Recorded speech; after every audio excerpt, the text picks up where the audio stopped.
नमस्कार, आप देख रहे हैं जन टीवी और मैं आपके साथ आकांक्षा पारिक। खबरों की शुरुआत से पहले एक नजर हेडलाइंस पर। सीएम धामी का अतिवृष्टि और आपदा प्रभावित क्षेत्रों का दौरा। सोनप्रयाग रुद्रप्रयाग में हेलीकॉप्टर से जायजा, बाढ़ पीड़ितों से की मुलाकात।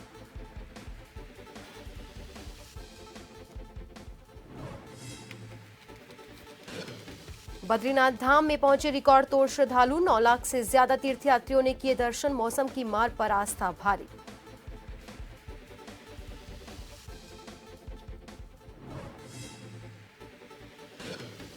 केदारनाथ पैदल मार्ग पर रेस्क्यू ऑपरेशन जारी। अभी तक सुरक्षित निकाले 11,000 से ज्यादा लोग। चिनोक और MiA-17 हेलीकॉप्टर से मिली अधिक मदद।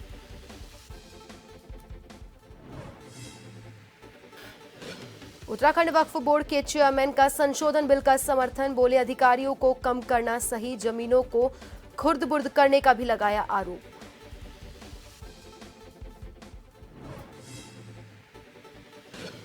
और देहरादून और बागेश्वर जिलों में तेज बरसात के आसार। आगामी 5 दिनों में हो सकती है भारी बारिश।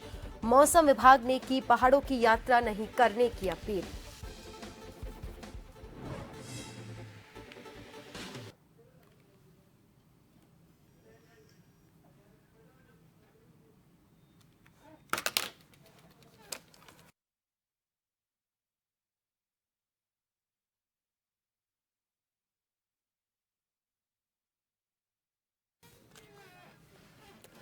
और अब खबरें विस्तार से। सबसे पहले बात करते हैं भगवान बद्रीनाथ की, जहां पर इस साल रिकॉर्ड तोड़ श्रद्धालुओं ने भगवान नारायण हरि के दर्शन किए हैं। बता दें, भगवान बद्री विशाल के धाम में अब तक 9 लाख के आसपास तीर्थयात्रियों ने भगवान बद्री विशाल के धाम के दर्शन कर लिए हैं। हालांकि पहाड़ों में मौसम का मिजाज बदला हुआ है। कभी अचानक से चटक धूप खिल जाती है तो कभी अचानक से जोरदार बारिश भी शुरू हो जाती है, जिसकी वजह से कई बार बद्रीनाथ नेशनल हाईवे भी बाधित हो जाता है। लेकिन इसके बावजूद भी बद्रीनाथ धाम के लिए निकले हुए तीर्थयात्रियों की आस्था में कोई कमी नजर नहीं आ रही।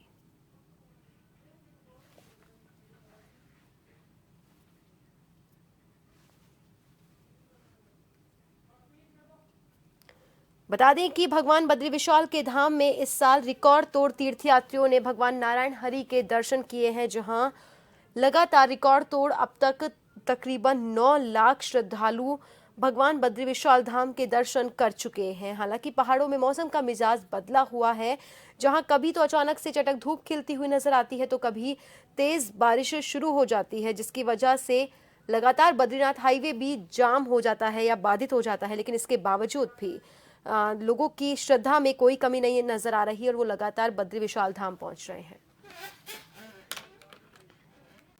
वहीं अगली खबर उत्तराखंड वक्फ बोर्ड के चेयरमैन शादाब शम्स के जुड़ी हुई है, जहां संसद में पेश होने वाले वक्फ बोर्ड संशोधन बिल का उन्होंने समर्थन किया और कहा कि वक्फ बोर्ड के अधिकारों को कम करना सही है। संशोधन विधेयक के तहत वक्फ बोर्ड अधिनियम में बदलाव होगा। इसमें किसी भी जमीन को अपनी प्रॉपर्टी बताकर उस पर कब्जा कर सकने की वक्फ की पावर पर रोक लगेगी। उत्तराखंड वक्फ बोर्ड के चेयरमैन शादाब शम्स ने कहा कि वक्फ बोर्ड को अधिक ताकत दे देने से जनता का अधिक नुकसान ही हुआ है। उन्होंने सभी वक्फ बोर्ड की जांच करने की मांग की है। इसके साथ ही शादाब शम्स ने एक बड़ा गंभीर आरोप भी लगाया कि मिलीभगत के चलते वक्फ की जमीनों को भी खुर्द-बुर्द किया जा रहा है और इसकी भी जांच होनी चाहिए।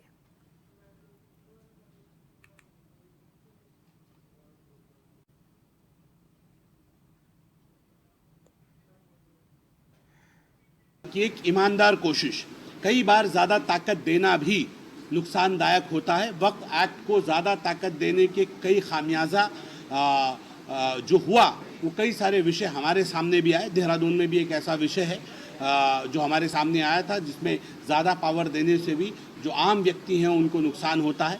और मुझे लगता है कि जो लोग आज अभी तक अमेंडमेंट बिल आया नहीं है, विधेयक आया नहीं है, लेकिन ओवैसी साहब और मुस्लिम पर्सनल लॉ बोर्ड अभी से विरोध के लिए खड़ा हो गया है। वो बड़े बड़े विरोध करना शुरू कर दिया है उन्होंने। अब सवाल उठता है कि ये जो ठेकेदार अपने आप को समझ रहे हैं, ये विरोध क्यों कर रहे हैं। मंगलौर पहुंचे उत्तर प्रदेश के मुजफ्फरनगर के कांग्रेस नगराध्यक्ष अब्दुल्ला आरिफ ने नवनिर्वाचित कांग्रेस विधायक काजी निजामुद्दीन से मुलाकात कर उन्हें बधाई दी और उनसे कई अहम मुद्दों पर बातचीत की। मुजफ्फरनगर के नगर अध्यक्ष मीरापुर से होने वाले उपचुनाव के लिए कांग्रेस के टिकट के दावेदार भी हैं। उन्होंने मंगलौर विधायक काजी निजामुद्दीन ने कहा कि अब्दुल्ला आरिफ एक सुलझे हुए नेता हैं और उन्हें खुशी हुई कि वो उनको मुबारकबाद देने पहुंचे।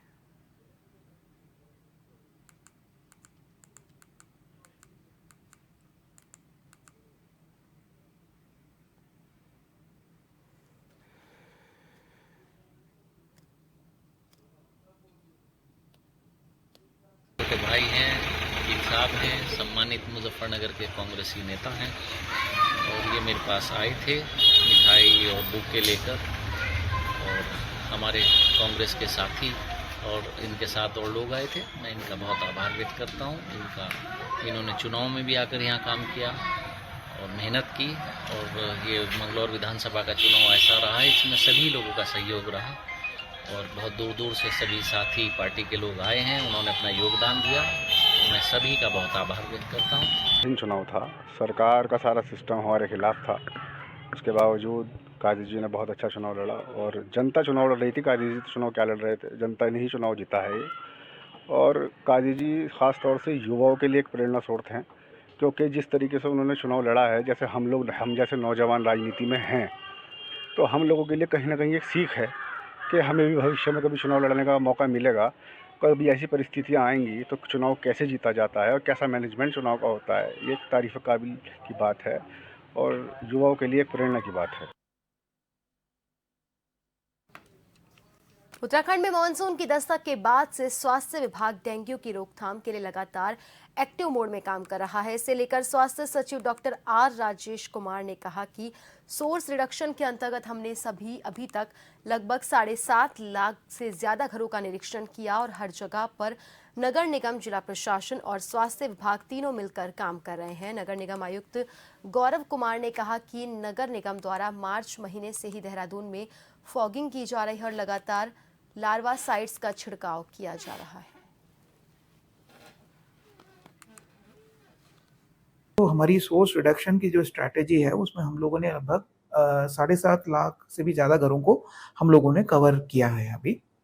और हर जगह पे डिस्ट्रिक्ट एडमिनिस्ट्रेशन, नगर निगम, हेल्थ डिपार्टमेंट तीनों टीमें जो हैं मिल के काम कर रही हैं और सोर्स रिडक्शन की कार्रवाई कर रही हैं और जहाँ पे भी लार्वे पाए जा रहे हैं उनको नष्ट भी कर रही हैं। इसमें डेंगू के साथ साथ हमारा फोकस जो है चिकनगुनिया पे भी है और मलेरिया पे भी है, जैसे मैं अभी बता रहा था। और कुछ केसेस चिकनगुनिया के आए हैं सामने देहरादून में, उसको हम लोगों ने संबंधित जिलाधिकारी के साथ हमने बात भी की है और उनको हमने निर्देशित भी किया है कि चिकनगुनिया के केसेस पे भी नियंत्रण पाने के जो यथासंभव प्रयास करने हैं वो करें। मार्च से ही फॉगिंग जारी है, लार्विसाइडल का छिड़काव भी जारी है, नालियों की सफाई हमारे द्वारा की जा रही है। अभी भी जो कंट्रोल रूम एस्टेब्लिश हुआ है ज़िले के स्तर पर डेंगू के लिए, उसमें जो भी शिकायतें आ रही हैं जो फॉगिंग और जल भराव से रिलेटेड हैं, उस पर त्वरित कार्य निगम की टीम द्वारा किया जा रहा है। कॉर्बेट से लगते रामनगर वन प्रभाग के मोहान क्षेत्र में घायल बाघ का वीडियो वायरल हो रहा है, जिसमें बाघ के शरीर में चोट के निशान नजर आ रहे हैं। वीडियो किसी राहगीर द्वारा बनाया गया है। बाघ लगातार आबादी के पास ग्रामीण क्षेत्र मोहान और चुकुम क्षेत्र में नजर आ रहा है। बाघ के लगातार आबादी क्षेत्र में दिखाई देने से ग्रामीणों में दहशत बनी हुई है। कॉर्बेट टाइगर रिजर्व और रामनगर वन प्रभाग की टीमों को अलर्ट पर रहने के निर्देश दिए गए हैं। इसके साथ ही क्षेत्र में कैमरा ट्रैप लगाकर बाघ की लगातार मॉनिटरिंग भी की जाएगी। उन्होंने कहा कि अगर कैमरा ट्रैप में बाघ घायल पाया जाता है तो उच्च अधिकारियों से अनुमति लेकर बाघ को ट्रैंकुलाइज करने की कार्रवाई की जाएगी। मोहान क्षेत्र में आज एक वीडियो वायरल हुआ है, तो उसमें घायल तो नहीं है, वो स्वाभाविक होता है कि टाइगर को कभी इन फाइटिंग में कभी चोट लगती है, तो छोटा सा घाव का मार्क है, तो उसको हम मॉनिटर कर रहे हैं। हमारा टीम कॉर्बेट टाइगर रिजर्व और रामनगर डिवीजन का दोनों टीम को अलर्ट कर दिए हैं और वहाँ पे जगह जगह पे कैमरा ट्रैप्स भी लगा रखे हैं, तो उसको मॉनिटर करेंगे। अगर ऐसे कुछ ग्रीवियस इंजरी होता है तो तब आगे कार्रवाई के लिए हम chief wild life warden sir से अनुमति मांग के आगे कार्रवाई करेंगे। तो अभी के लिए बस मॉनिटरिंग ही चल रहा है। तो ये कॉमनली भी दिखाया जाता है कि इनको इन फाइटिंग के दौरान कुछ ना छोटा मोटा इंजरीज होता रहता है। सोमवार की शाम रामनगर के पिरू मदारा पुलिस चौकी से कुछ दूरी पर काफी समय पहले एक रिजॉर्ट में काम करने वाले 40 साल के युवक नवीन चौधरी पर 4 से 5 नकाबपोश हमलावरों ने उस समय हमला कर दिया था जब युवक अपने ऑफिस से बाहर निकल रहा था, जिससे नवीन बुरी तरह से घायल हो गया था। हालांकि युवक ने पुलिस के सामने बयान दे दिया और अब पुलिस आगे की कार्रवाई में जुट गई है।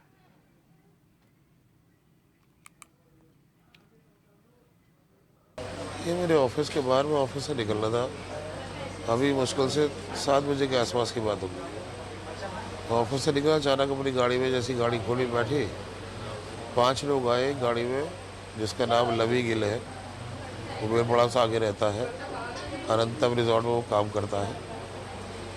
उसने उसके साथ 4 लड़के थे और वहीं के आसपास के एरिया के हैं। 1-2 को जानता हूँ मैं, जैसे लवप्रीत है, 1-2 और है। उन सब ने तलवार से और चाकू से और डंडों से और दीवार में तमंचे से मेरे ऊपर हमला किया है। मेरे पैरों में मारा है, तलवार से हाथों में मारा है। मेरे हाथ फ्रैक्चर है, मेरी पैरों फ्रैक्चर है। फायर नहीं किया उन्होंने, मेरे सिर पर रखा था, सिर पर मारी है गुमचो तमंचे से। पुलिस में आपने तहरीर दी है? मैं तहरीर बिल्कुल, पुलिस वाले आए थे, मेरे उनको दे दी है। मैं मुकदमा भी करूँगा उनके खिलाफ। इसमें राजेश गोयल जो अनंतम के वाले हैं, उन्होंने भी हाथ होगा, उन्होंने कहा है करने के लिए। मालिक के इशारे पर? हाँ, मालिक के इशारे पे किया है। राजेश गोयल मालिक है, उसके इशारे में किया है। सोमवार की देर शाम नकाबपोश कुछ बदमाशों ने एक युवक को सरेराह लाठी डंडों और तलवारों से पीटकर बुरी तरह घायल कर दिया, जिससे जहां और पुलिस के सुरक्षा दावों की पूरी तरह पोल खुल गई। तो वहीं दबंगइयों का यह वीडियो सीसीटीवी कैमरे में कैद हो चुका है। जो वीडियो देखने के बाद जो लोग भी ये वीडियो को देख रहे हैं, उनके रोंगटे खड़े हो जा रहे हैं। आपको बता दें कि पुरमदारा में रहने वाले नवीन कुमार चौधरी कल शाम अपने ऑफिस से पुरमदारा से अपनी कार में जैसी बैठना है, तभी एक कार में 4 से 5 अज्ञात लोग जो नकाबपोश थे, उनके द्वारा उन पर ताबड़तोड़ लाठी डंडों और तलवारों से हमला कर दिया गया। घायल नवीन का आरोप है कि जो आरोपी उन्हें पीटने आए थे, उनके पास तमंचे या पिस्टल थी, उसकी बटों से भी उनके सिर पर कई बार वार किए गए। जब हमलावर उन्हें जान से मारने की धमकी दिए गए और बताया जा रहा है कि जिस प्रकार का ये वीडियो वायरल है, उससे स्पष्ट होता है कि जो आरोपी थे वो नवीन चौधरी को पूरी तरह मारने की नीयत से वहाँ पहुँचे थे, लेकिन जब वो बेहोश हो गया तो उसे मरे हुए हालत समझकर मौके से आरोपी फरार हो गया। जिसके बाद आसपास के लोगों ने नवीन चौधरी को रामनगर के सरकारी अस्पताल में उपचार के लिए भर्ती कराया, जहां उनको उपचार चल रहा है। पीड़ित ने इस मामले में पुलिस से न्याय की गुहार लगाते हुए कहा है कि वह इस मामले में पुलिस को अवगत कराएंगे। पुलिस को भी जानकारी मिलने के बाद भी पुलिस भी मामले की जाँच में जुटी हुई है। रामनगर से राजीव अग्रवाल के साथ कैमरामैन बंटी अरोड़ा, जन।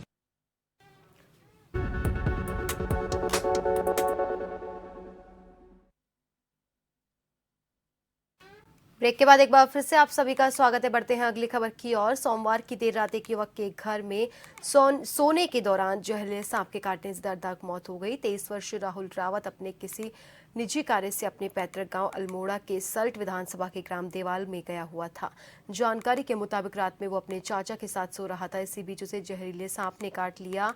पता चलने के बाद परिजन उसे देवाल प्राथमिक स्वास्थ्य केंद्र लेकर गए, जहां 3 घंटे तक चिकित्सकों ने उसका उपचार किया, लेकिन हालत गंभीर होने के बाद उसे रामनगर सरकारी अस्पताल के लिए रेफर कर दिया, जहां परिजन उसे उपचार के लिए रामनगर अस्पताल लेके गए, लेकिन यहां भी हालत गंभीर होने के चलते रेफर किया गया। इसके बाद परिजन उसे बाजपुर ले गए, जहां डॉक्टर्स ने उसे मृत घोषित कर दिया।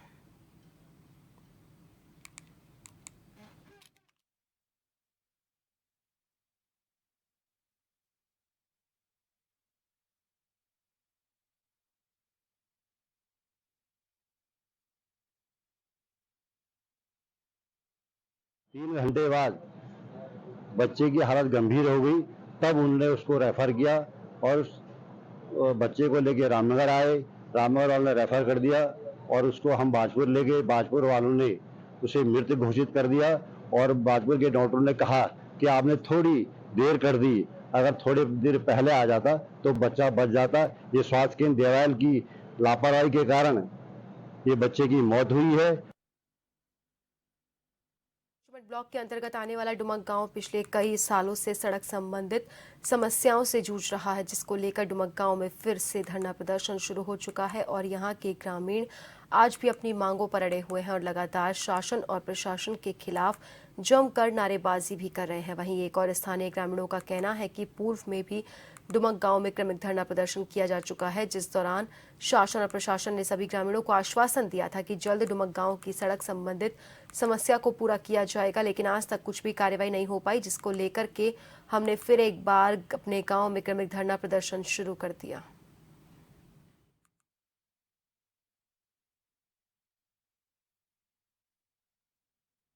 और मैंने अभी मैं रोड नहीं दिए की, मैंने कोई विकास नहीं दिए की, डुमक में कुछ विकास नहीं हो।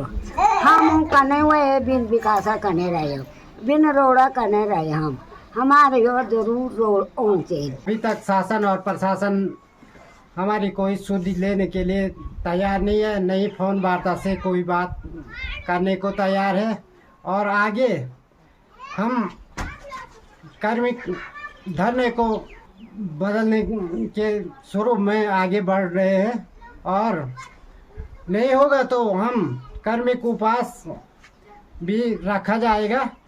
और शासन प्रशासन को चेतावनी देते हैं, और मेरी पूरी ग्राम सभा प्रशासन को चेतावनी देती है, इस रोड के संबंध में कोई उचित कार्रवाई नहीं होती है, हम सड़क पर भी उतरने के लिए तैयार हैं, और इसकी संपूर्ण जिम्मेदारी शासन प्रशासन की होगी। मैदानी ही नहीं बल्कि पहाड़ी इलाकों में भी बारिश की वजह से लोग काफी परेशान हैं। मौसम विभाग ने उत्तराखंड में अगले 3 से 4 दिनों के लिए भारी बारिश का अलर्ट जारी किया है। मौसम विभाग के मुताबिक अगले 4 से 5 दिन उत्तराखंड के लिए काफी चुनौतीपूर्ण रहने वाले हैं। इसके साथ ही राज्य के 2 जिलों देहरादून और बागेश्वर में मंगलवार से भारी बारिश हो सकती है। उत्तरकाशी, बागेश्वर, रुद्रप्रयाग, चमोली, नैनीताल, पौड़ी और टिहरी में लोगों को सतर्क रहने की सलाह दी गई है। मौसम विभाग ने बारिश का अलर्ट जारी करते हुए लोगों से अपील की कि वो फिलहाल पहाड़ों की यात्रा करने से बचें।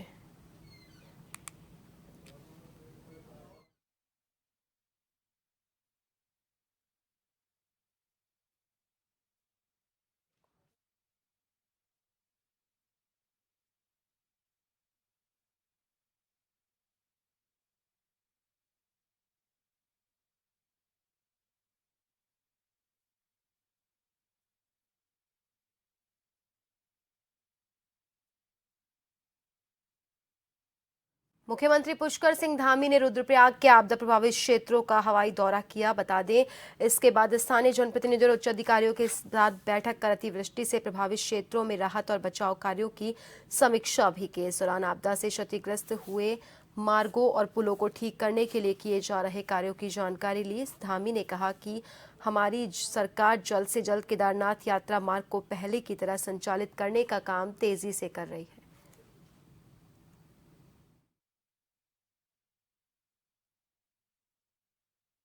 देखिए, जो आपदा आई थी बहुत बड़ी आपदा थी, और जिससे काफ़ी बड़ा नुकसान इस क्षेत्र में हुआ है।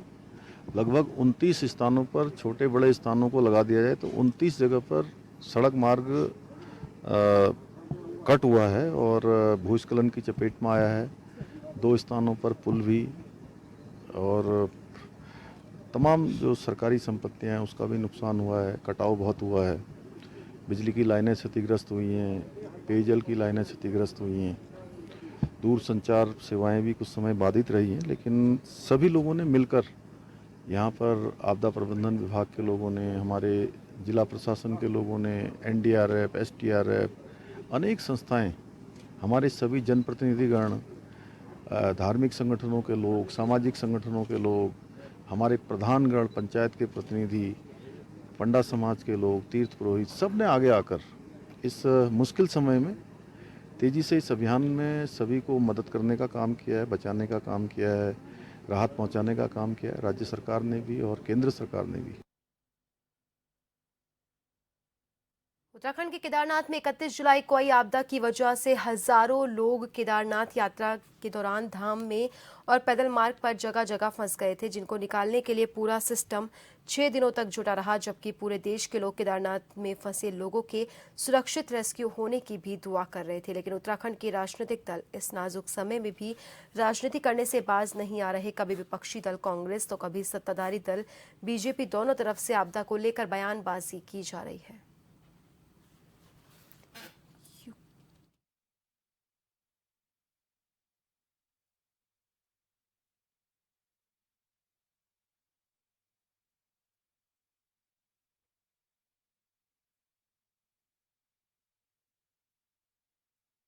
और फिलहाल के लिए बुलेटिन में इतना ही। बने रहिए जन टीवी के साथ। नमस्कार।